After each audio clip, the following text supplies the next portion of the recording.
દ્વારકાના તથિયા ગામેથી સગીરાનું અપહરણ કરવામાં આવ્યું। પરપ્રાંતીય શ્રમિક પરિવારની સગીરાનું અપહરણ મધ્યપ્રદેશના મુકેશ રાવ નામના શખ્સે અપહરણ કર્યું છે। સગીરા સાથે બદકામ કરવાના ઇરાદે અપહરણ કરવામાં આવ્યું। યુવક સામે પોલીસ સ્ટેશનમાં ફરિયાદ નોંધાઈ છે।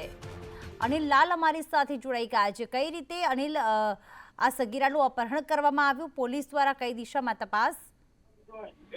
એ પ્રીતિ, દ્વારકા જિલ્લા ખંભાળિયા જે જિલ્લો છે ત્યાં એક તથ્ય ગામ છે, ત્યાં એક સગીરાનું અપહરણ કરવામાં આવ્યું છે અને પરપ્રાંતીય શ્રમિક પરિવારની સગીરાનું થયું છે અપહરણ।